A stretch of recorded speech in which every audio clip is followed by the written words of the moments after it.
You are now checking out the Win Podcast, where the everyday people are the celebrities. So let's get to know them.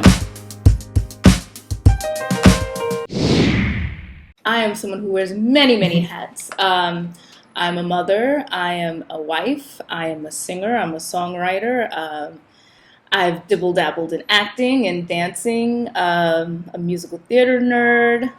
A spiritual being. Yeah. How did you get into basically, I know before the acting started, I think it was the singing first. Yes. So take us down that road of when you started to sing and realizing this is fun, this is cool, I have a voice.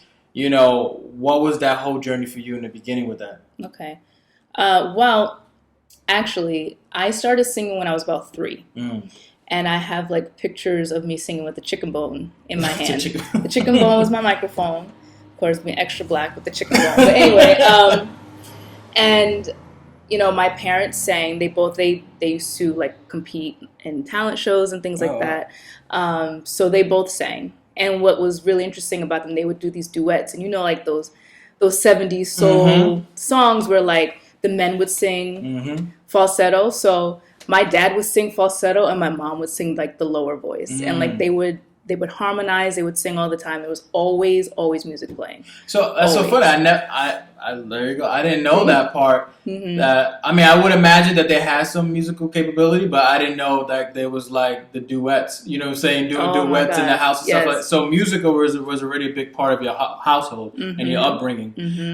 Did they do any, like, I guess once they saw that bring you along, or try to do like vocal singing too? It's like, baby, come on and bring that chicken bone and sing with us. They like, probably, maybe they did, but you know, I just jumped in and was singing all of that stuff too. I remember like Patti LaBelle and Earth, Wind and Fire, and like knowing all of that stuff and singing all that stuff with them.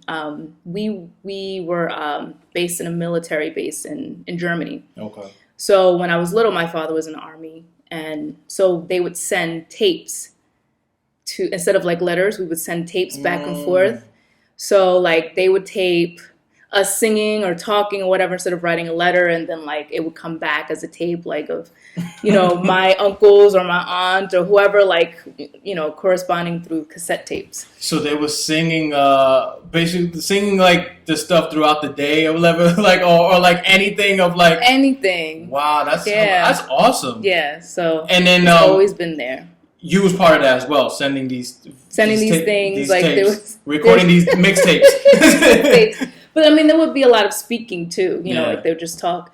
And I remember this one part where my mother said, "Oh, and say hi, Liana. Say hi. My name's Liana Raquel Harper Bratt." And I was like, "My name's Liana Raquel Harper. I'm not a brat, mommy." Like totally, like, you know, straight up was like, no, like really smart and with it, and you know. So, it seems like the singing brought a lot of joy to you. Yeah. When did it start? I guess you started using it as a gift also to heal.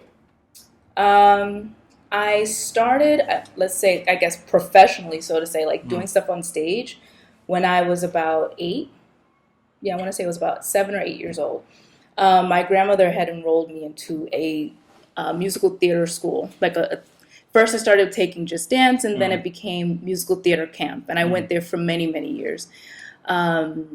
And it was like a summer intensive. So we were dancing, we were singing, we were acting, we were improvising, we were doing Alexander technique, we were doing all sorts of stuff at a young age. A whole day program, Monday through Thursday, like 10 to 4, like all day. And it was there that I really found my joy in it, and also found the discipline in it, and found the joy in the discipline of singing and performing. So yeah, I'd say about 8, when it was really like I was doing things on stage. What has singing brought to you? You said the joy, but like now there's different phases in life. Like what, as you got older, what are some of the lessons that you recognize as you started getting older that this singing was bringing to you, and these lessons as well? So basically what was singing bringing me, like, as far as lessons were concerned? Yeah, lessons and messages, lessons, and what you learned from it.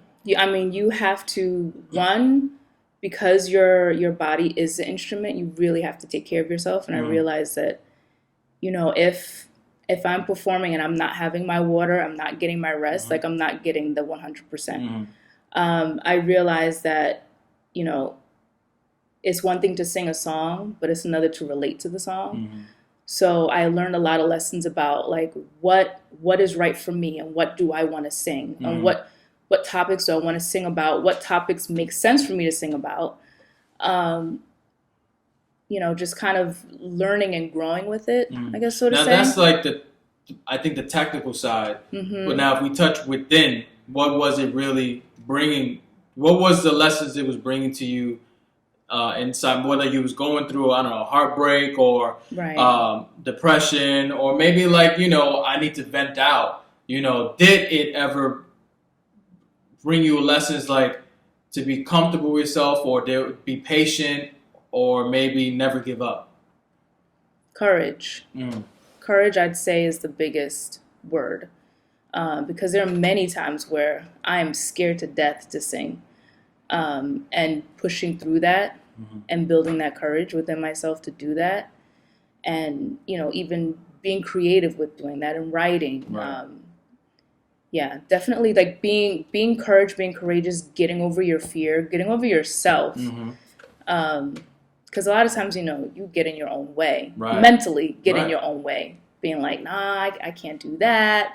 That's not me. And realizing, yeah, you know, I could do that. Was you hesitant as a child to sing, or you just jumped right in? It just seemed like you just jumped right in. I just jumped right in. What happened all of a sudden when you lost the courage in a sense, and now you had to work to get it back to be the young, free, open baby Liana with courage? Like what happened in that moment when it started taking that away? You know, I'd have to say all throughout high school, I loved it.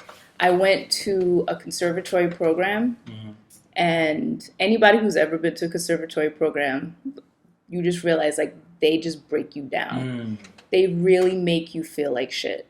And there were many moments where I was just like, yep, feel like shit. I remember I had one teacher who told me, well, this was the whole thing. So I went away to school, and I was like the token. So that already was like, okay. Well, because you brought the chicken bone with you as a mic. I brought the chicken bone with me as a mic. So, you know, they was already expecting. It was some weird adjustments like, you don't wash your hair every day? Or like, oh, you know, oh, you look like this person. And it's just like, no, not all black people look alike. Like, there was just weird things that I was going through. Absolutely. And I had a teacher who told me that I didn't sing black enough. So it was just a lot. Okay, and that was great. A lot. Now we're getting juicy stuff. Now we're getting like, I don't sing black enough. How did that affect you, and how did you respond to it? Because you hear that a lot also in any profession. Like, can you be more black enough when you do this role, or can you be more Latino enough? So now I feel like what happened, people from the world started taking away this beautiful gift from you and the courage, started labeling certain things to you, wanting to mold you a certain type of way, was telling you these rules and regulations, and little by little it was chopping away from this courage that you had when you was growing up. And now these motherfuckers are fucking with you. And how did that affect you when they say you're not singing black enough? Because I wouldn't know what that means. I could understand, I guess, more of the soul from the church, but that's not even... Right, we're talking Broadway. We're talking Broadway circa like 90s, where like there was, I don't know, 3 or 4 musical theater productions where people of color were in it. Like you had like nothing, you know. Like now, thank God, we have like Lin-Manuel Miranda, who's like doing things and like. But he's not Spanish enough, though. Yeah, I know, right? Right, like people are like experimenting and doing more, and I wish, like, oh my goodness, if I had been that age now, I would have thrived. But you know, it was a very strict musical theater program. And back then, it was like, you know, you had to look a certain way. You had to be a certain way. Are you the ingenue? Are you the sidekick? Are you, like, you really kind of got pigeonholed into things. How did you battle that to either adapt to it and still try to remain true to yourself? Well, in the long run, you know, I left the program. So, and I left musical theater behind, and I was kind of bitter about it. And it wasn't until I, you know, saw my spiritual teacher grew, that she's just like, well, you can write your own things. Like, I was writing here and there, but I never really took it to the next level to really record it and feel like confident in what I was writing and what I was doing. And I really had to kind of learn how to break free from feeling that insecurity of like, oh, well, you know, you don't sing this way, you don't sing that way, you know, and just realizing that, you know, this is who I am. This is how I sing. This is how I speak. This is me. This is how I look. Yeah, you know? because you had to now unbreak everything that people, this clay that they put on you and it got hardened. And now you have to learn how to break that and then go back to the source of how you once was. How was that for you in that whole process now of facing yourself and learning to love yourself and learning to be vulnerable to now write things that means something to you, and now you're going to bring that on stage? That was a long question. What was the process of now breaking yourself down? Right. To write something that now is meaningful to you. Right. What was that whole process for you of like now being so vulnerable to be like, okay, this is a song that I wrote and it's revealing a lot about me and I had to face a lot of things. What was that whole process for you? Well, I really started with what really affected me. And when I was younger, when I was 6 years old, my mom passed. And my grandmother raised me. My father's mother raised me. And, you know, it was just, you had to grow up. I had to grow up quickly. I realized the importance of life and death at 6 years old, something that I wouldn't wish on anybody, a 6-year-old. And I had a lot of pain that went with that. And the singing was my therapy. And literally one of the first songs that I really felt proud of and really worked hard on was a song about her. And learning those lessons that even though she wasn't physically here, that I learned in her absence about, you know, taking chances and being strong and being courageous and, you know, living your life to the fullest for as long as you're here.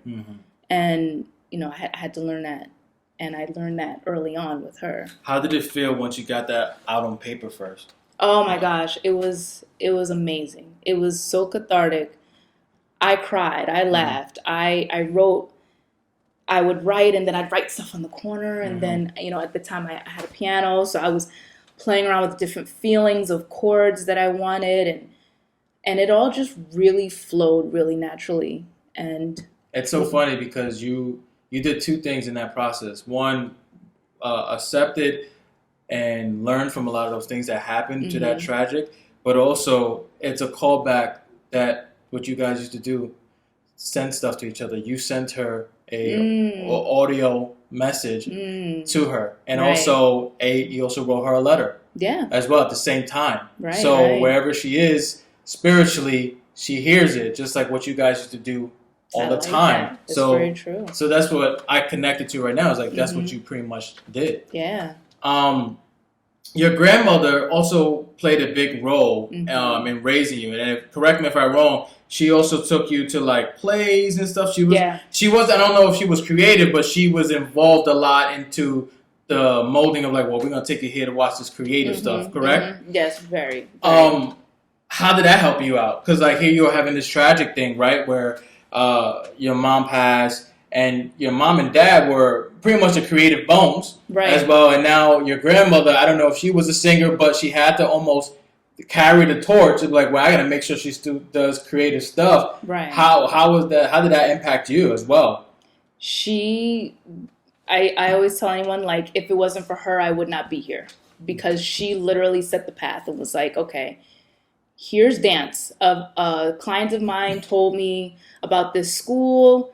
You know, why don't you take some dance? We'll take, you know, and I just started off with that. And then it evolved into other things. She was musical too. She loved to sing. It wasn't her strongest suit, but she loved to sing. And her brother, which is my great uncle, he plays piano. He plays classically and he teaches. And he performs all the time. And so, like, the two of them they would he would play and she would sing, so even from there, it was there. And I feel like maybe she said, well, I didn't get a chance to do the music stuff, but I'm going to put it on to her to do it. So I think it was almost like I didn't get a chance to do it, but I want her to succeed and do it. So, yeah, we were always going to plays and musicals, and she loved opera, she loved jazz, she would play everything and anything, What was the big difference of you performing in that school, right? If you can think about it, what's the difference between you performing in that school and then the difference when you performed after having that revelation and breaking yourself down into a different side of you? Well, with the school, which was really interesting, is that we would write our own stories. So the director would have this theme of whatever it is that we would do, and we would be writing our own script as kids, and he would have the music for it, and we got cast as these roles, and so you took on these characters. Whereas, me writing it was just me, like raw. And it was different because I was always so used to singing as a character. Gotcha. So it was. Now you're singing in the character of you. Of me, just being me on stage, and that, like I said, it took a while to feel comfortable doing that because I was always so used to, performing as a character. How did it feel to, I guess, reach a point where now you're performing? Because now there was a difference of you getting comfortable songwriting, facing those things, and being like, this is who I am. And I know that you shared that journey. Now, how was the journey now when you reached that moment singing for you, by you, this is created by me? Mind-blowing. It really is mind-blowing. You're exposing yourself, your truest self, to the whole audience, And what I love is what Guru taught us, is that we perform for ourselves. So it was never really a matter of performing for the audience. It was more about performing for myself and really feeling like, damn, I did this. Like, I really accomplished this, and I did this as myself, for myself, for nobody else. Like, nobody else has to like it. Nobody else has to love it. It's just me communicating my story to you. And what is great is that I got so much positive feedback. People who really, so my best friend the other day, he's like, I still play your music. I'm waiting for the next one. I'm just like, okay. Just being able to feel like somewhere along the way someone's listening to it and they feel, maybe there's a connection somehow. What made you want to create an album? And now the next step is you're performing, you have all these songs. What made you build the courage now? It's like, okay, I'm worthy enough to create that. Which I would imagine is another hurdle within yourself that you want to, you're climbing and learning from as well. What made you make that decision? It's like, all right, I don't know how it's going to go, but I want to do an album. It was literally one step at a time. Okay. I knew I had to be like, okay, I wrote these songs. I want this kind of sound. I'm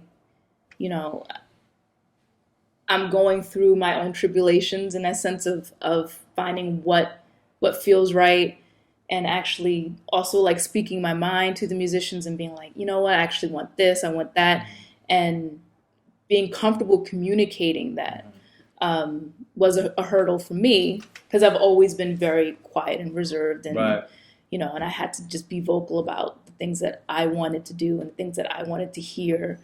So that gave me a strength.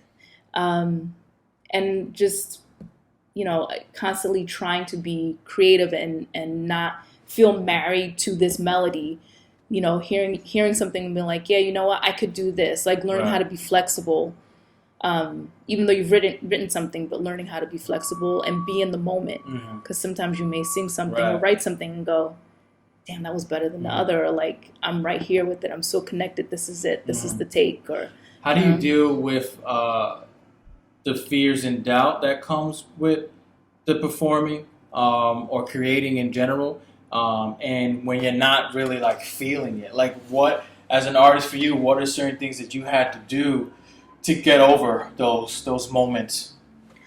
I had to do a lot of reflecting. Okay. I had to do a lot of, the mirror work that Guru gives us, like really, not only just doing the mirror work that she was saying, but like reading those lyrics to myself in the mirror. Like, does it make sense? Does it connect? The fear will always be there for me, no matter what. There'll always be a sliver of fear. And I feel like that's okay, because then that means that I'm just going to push it and keep pushing over it. And the times where, I'm not feeling it, it depends. If I'm really just like, no, my mind is not there, then I'll take a break. Gotcha. I'll walk away. Today's not the day. Or, maybe later down the road, I might feel something later. And I had to learn that, because there would be many times where I would be forcing something and I'd be like, nope, not feeling this. And I would like close the book, walk away, come back another day. Because, Rome wasn't built in a day, and no one's creative work is ever built in a day. And you're constantly changing and revising and thinking of different ways to do things. So, I think with the fear, it's, you flip it into that adrenaline, flip it into that energy that you need to perform, to write, You're also a music teacher, which I took classes from you. You're phenomenal. You did not pay me to say that. But what I would love to dive into real quick, I would assume that you learned from these assholes from these schools that you taught you stuff that they wanted you to be something else. I would imagine you learned from that, and it affected the way you want to teach your students. Yes. And I want to know what is the one or two things that you implement in your students when they come to you to learn. Really feeling connected to yourself, like technically feeling connected to yourself, and also being patient with yourself, realizing that this is growth. Like, it will take as long as it needs to take, feeling like, that you have it inside of you. It's just a matter of just finding the things that you need to make it happen. I'm a perfectionist for myself, so to say. But, for me, I want people to feel happy with what they're doing. I want people to feel content.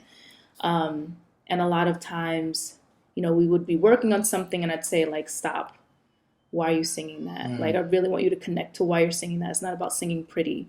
It's about really connecting to whatever it is that you're doing, connecting to your body. And so, with that, and then even teaching my students in schools, just being like, okay, we're going to create this and we're going to do this together. There were many times, like, we put on our shows and I'd say, okay, I'm going to choreograph this part. So-and-so, why don't you help me choreograph this? Or why don't you, or is there an idea that we can add? Oh, Mrs. Cruz, we could do this, we could do that. So it was something that, yes, it was my project, but I also wanted to make sure that the kids felt like they were involved, especially the bigger kids. Well, I think it also came down from your childhood, because your parents brought you in along as well. Right. So subconsciously, you do that with your students, and you see yourself in them with the chicken bone, and you see family in them as well, where you want them to feel a part of that, because at the end of the day, that's what this gift really brought to you, was joy and family, and it was a safe haven. It brought a lot of things before it started giving you lessons and messages, that was it, but it was this family oriented thing, and also joy and love for yourself. I like doing this. This is something that I really love. And you bring that along in your teachings as well, subconsciously. You adapted to that and brought that to them. And you would just, I don't even think you even realize that you even do what you do sometimes.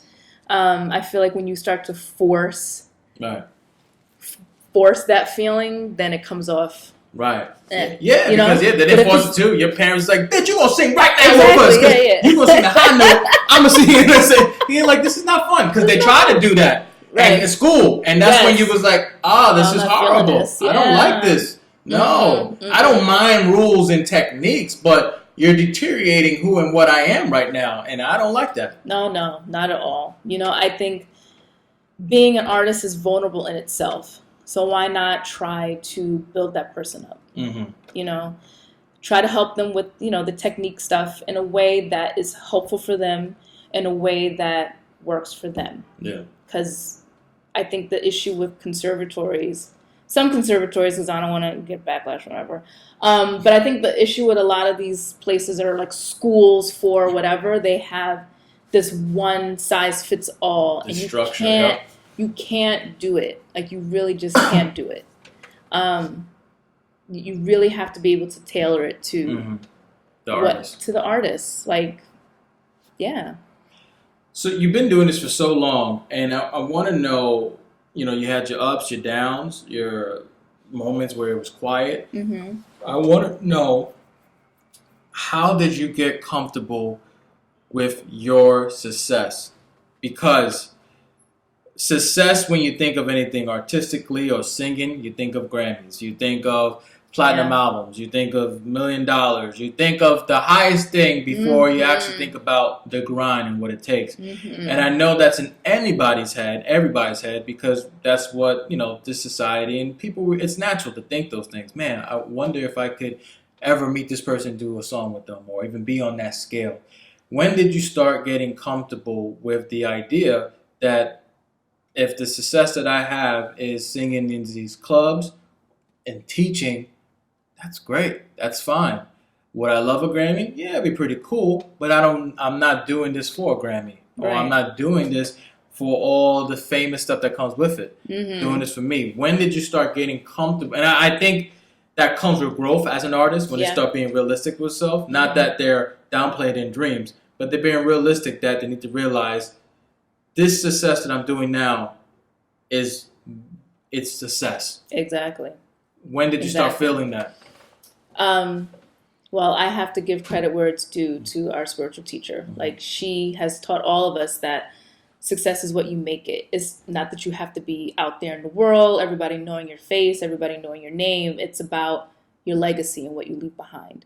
And so for me, having that EP was like the stamp of approval, that I could be like, this is what I did while I was here, that my children can listen to it, that anybody could listen to it, that it's available.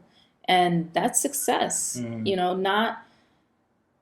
I don't envy those people who are there at the Grammys. I really don't, because I know the sacrifices that they have had to make to get there. And I'm at a place that I would not want. I wouldn't even want to trade places with them. And that might sound crazy for anyone who's listening, but I just would not want that kind of life where it's like fame and everybody's in your face and everybody's, oh, you're great, and talking bad about you or whatever, like the gossip columns or whatever. Like, no, thank you. I'd rather just create my music, teach, and be okay with that. No, I agree, and that's great to hear, and for people to hear that as well. And I remember it was this year that she told me something similar to that our spiritual teacher, Guru, that I didn't really think about. That she said, you're leaving a legacy behind. You're creating, without even you knowing it. God forbid if you die tomorrow, you left a legacy already. You put these one-man shows out there. You have them recorded. You have this podcast. You're already building so many things that people can hear. And also, and for me, it was very surreal to hear, because I'm not thinking of what I'm leaving. I'm thinking of like, what's the next thing I can create? I don't want the Grammy stuff like that. But what I want, and I struggle with that, is not the. Of course, I want the money to be comfortable to do what I love full time. That's what I would like. Like, I don't need the millions. I just need, like, if the job that I have now, the 9 to 5, if I could do that doing what I love, I'm content with that. That's success to me, in a sense that, like, okay, whatever, $90,000 a year, which is like an average thing as a project manager, somewhere, whatever. I could do that doing comedy or 70 a year doing what I love. Yeah. I'm content with that. I don't need the stuff. But what I want is more of the reach, right? Because I have the reach of the people. I want the theaters. I want this more people to see what I'm creating because, and maybe you can agree with it. You know, you can agree with it because what you're creating is for yourself, but what you're creating is not only, you know, music, but it's something that's powerful behind it as well. I'm giving you a piece of me. A piece of me that you can laugh, you can cry. It's a package. You know, I'm not diluting your brain with mess. You know, we could have those moments where we are laughing at stupid stuff, but there's a lesson somewhere in there. So I think that's awesome that you share that because success is what you make it. Yeah. And realizing that you are creating and leaving a legacy behind. And there's nothing wrong to want more of a connection with people, bigger shows and stuff like that. But be careful that you want those things for the right reasons. Right, exactly. Not because you want more to have people, fame. more money, more recognition, more awards, more stuff from the outside. It's because, like you said, it's not about that. Exactly. It's more people that along the journey that I'm helping myself, I'm also helping them in the long run because my content is what I'm giving is solid and it's good. Right. There's a purpose there. How has motherhood changed basically your passion and how did it fuel it as well? Did you notice in a sense that there's more growth in your writing or your singing because you're learning from your children? Oh my gosh, yeah, totally. I mean, honestly, if somebody was to tell me that I was going to be a teacher before I had Leslie, I would have laughed. Like, I can't be a teacher. What are you talking about? You know, having both of them, but having her as my first, she really made like a huge impact on everything, on how I viewed the world, how I viewed myself, and how I viewed just, you know, living a life where I wanted her to see that you can be anything you want to be and you can do anything you want to do. You just have to go for it. You just have to do it. And so I feel like doing those things really, you know, kind of shaped me even more having her. Motherhood has been an amazing blessing. It really has. How do you juggle being a mother, being a wife, being a teacher, a singer? How do you juggle all these things and still remain sane and still keep this, I'm not going to say a dream because you accomplished a lot of these dreams and made them happen, but how do you maintain this passion alive, juggling a lot of these things? And it probably could be something as simple as like, you know, well, I make sure I do everything, but I sing in the shower for myself. You know what I'm saying? So like, how do you maintain all these titles and still keep this passion going? Agenda. Like what grew.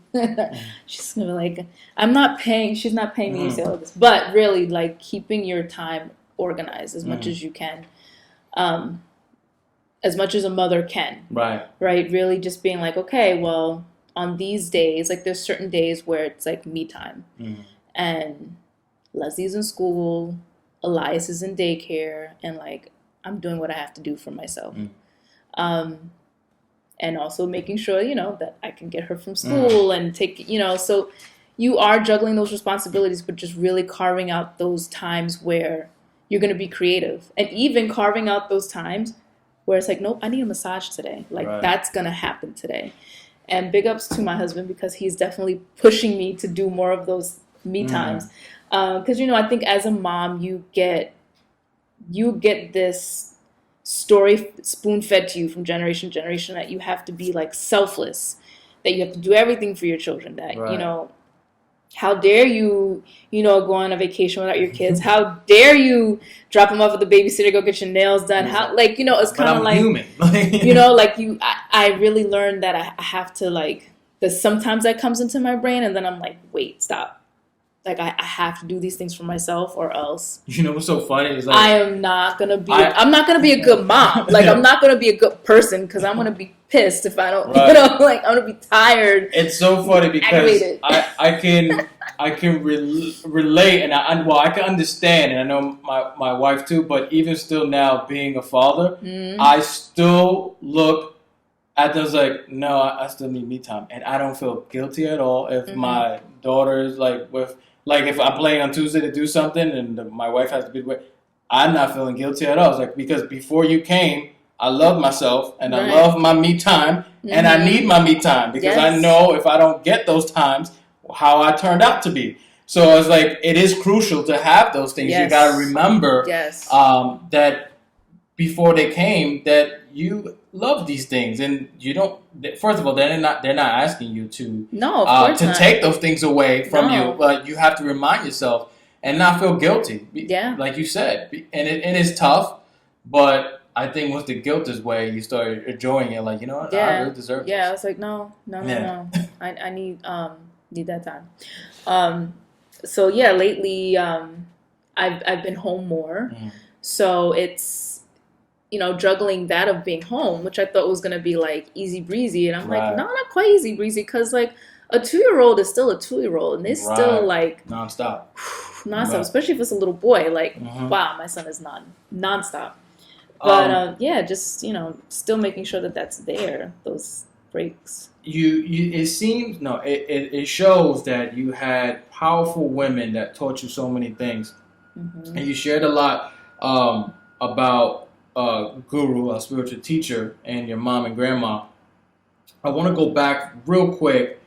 Once I say the relationship between them, I want to know what was the biggest thing they taught you. So, like, for instance, I'm going to say your mom. What comes to mind?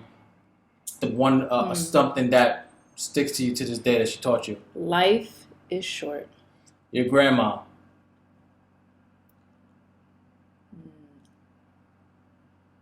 Follow your passions. Guru.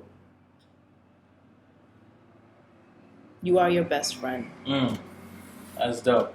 I love that because, you know, I don't know, especially how women are portrayed sometimes in movies and stuff like that, and in society, they're just not as up to par as men. And I feel like, no, they're more far superior, just as strong and just as valuable, has so much less and so much to give more than the man, you know. And it's because when I look at my life as well, I was raised by powerful women. Like, that was predominantly who I was pretty much raised by, was my mom, my sister. And a lot of other woman role models and a couple male figures that was there. But the basis of the growth was my mom. Then the guru came along, another powerful woman, taught me things. And I find that fascinating because sometimes I think we could, like, for certain things, I don't think we look at women with the same eye that we look at men. Yeah. And I feel like, no, if you should look at them at the same, if not even more. Even more, because we are reminded every month that we give life. Right. You know, we are the life source, and we are reminded every month that we give life. That we are a life source. That clicked heavily into me, seeing my wife being pregnant and her giving birth, and realize, man, I ain't shit. Like, I'm really not shit. I just gave you 5 minutes and you took 9 months to create. You know what I'm saying? My 5 minutes ain't shit to 9 months, and then the hours that you had to do to give birth. You know what I'm saying? Like, I was like, I'm not shit. Like, damn, I just give the jizz to everyone, and like, and the women's doing everything else, and it's just like, holy shit, like, that's insane. Now there's a big responsibility afterwards to be a father and stuff like that. If you want to be a father, because you still have, like, you know what, I'm about to leave her and this child. That's it. So it's like, and the mother still has to deal with the child. It's like they get the harder brunt of everything, the short end of the stick every time. And the guy just gives you this 5-minute jizz, and then If they want to stay there, if not, they have the option to leave. Yeah. And never show up again. And it's like they're frowned upon, but it's like it became a norm. Yeah. It's like why? You can leave. Like why did that happen? And when did that become okay? Right. You know, like I don't understand. I mean, I have been, knock on wood, I have been fortunate enough that, my family, at least, I can speak more on my father's side of the family because they raised me more. But the men were always there. Like, my uncle was always there. Like, even though, the marriage didn't work out, he was always there. My dad, we have our thing, but he was always there. My uncle, like, the eldest son of my grandmother, always there. Like, married to his wife for, I don't know, 20 years or whatever. Like, always there. So, to me, grandfather, same thing. Like, I just, I can't comprehend why a lot of men just choose to not take on that responsibility. Like, when, I kind of became older and saw with my own eyes, I feel like I was very sheltered. But when I saw my own eyes, like, things that are happening, and I'm just like, no. And I always knew in my mind, I was like, if I'm going to have a baby daddy, I don't want kids. Like, I had it in my head, like, I don't want it. Like, I want the whole thing. Right. I want the partner. I want the life partner, and I mean, I've been grateful enough to have that. But I just feel bad that, like, this is where it's going, that, a lot of men are just kind of like, and the women are okay with that too. Like, I don't know. I'm just like, oh, even if you guys aren't, like, married or whatever, but at least if you guys are, like, co-parenting or something like that. You should write a song about that. I know, right? Co-parenting. That's the title. Whatever. That's my rant. No, but I mean, we both was ranting on that. Oh my gosh, I couldn't imagine. Oh my gosh, I don't know. Also, speaking of another, just thought about it right now. Another powerful woman. What did Leslie teach you when it comes to mind? Leslie's your daughter, for anyone who doesn't know. My 6-year-old, who's going on 60, going on 36. Being different is okay. Yeah. Do you feel that? Are you happy that you took on this journey with that school and they tried? When you look back at it, like, you have the nasty taste in your mouth, but are you happy that you had to go through that? Yeah. I'm so happy that I had to go through that because it opened my eyes. When I was going to the summer camp, everything's like, oh, you're so great, you're so great. And high school was like, oh, you have such a beautiful voice, you're so great, you're so great. And then I feel like they gave me a taste of the real world, like what the real world would expect of me to, sound a certain way or look a certain way.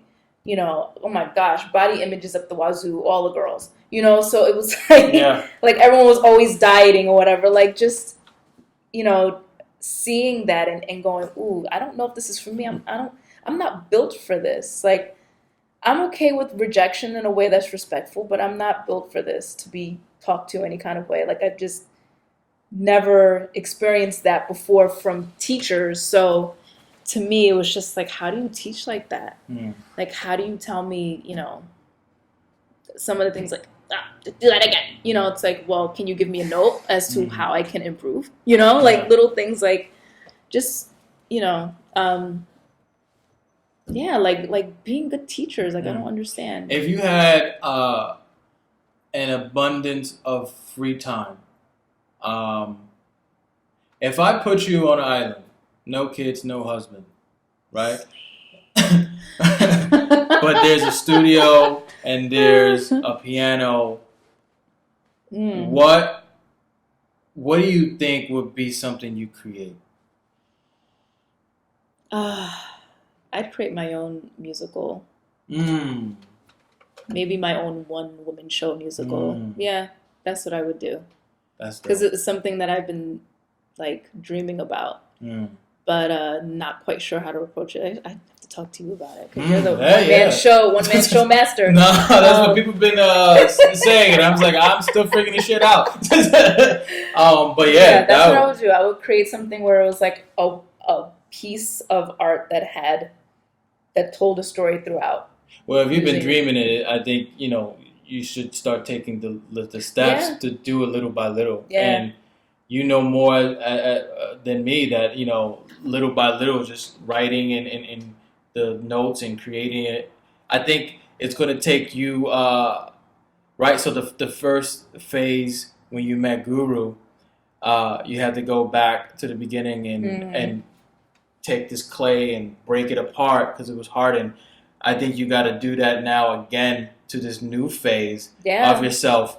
Not to say that the clay that you have on yourself is bad because it's you, but there's things now that you have to reflect and learn from because there's a new version of yourself. Yeah. And there's a new journey you're going to share and want to share. Mm-hmm. So now you got to go back to the beginning and reflect again.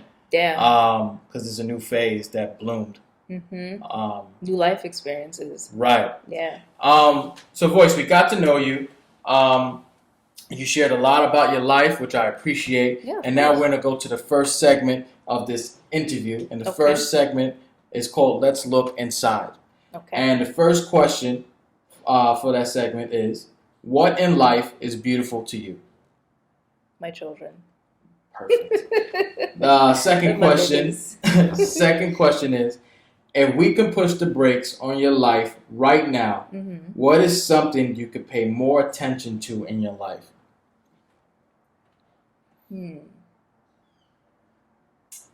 My time. Yeah, like really taking advantage of my time. Yeah. Now, moving forward to segment number 2. It is called Words from My Spiritual Teacher, Guru Enlightenment. That's both our spiritual teacher. In this segment, as you probably know already, and everybody know, we're going to read something, some of her writings, and we'll just talk about it real quick. And this comes from her book, Finding Your Own Answers in the Unknown, and it goes like this. When we choose to turn our eyes to what is truly there, following our journey and our purpose in this life, we become the best that we could be as human beings. We need to learn how to share what we learn, our knowledge, wisdom, love, passion, joy, laughter, peace. How do you feel hearing that? I feel it's me because, I'm constantly learning and wanting to share and growing and taking on new steps. Yeah, man, I feel like everyone should feel like that. Everyone should feel like, what can I do to grow? What makes me happy? What gives me passion? Absolutely. I definitely connect this, of course, to you. I felt like it started from your family. They taught you about joy, the singing, and loving that and enjoying that and bringing you guys together. And that process, you learned about yourself, especially when you went to that school. You learn what not to do when you wanted to become a teacher. And through the process of learning about yourself with Guru, you end up sharing all those things to your students, to yourself, to your children, and to everyone around you. Yeah. You are now checking out the Win Podcast, where the everyday people are the celebrities. So let's get to know them.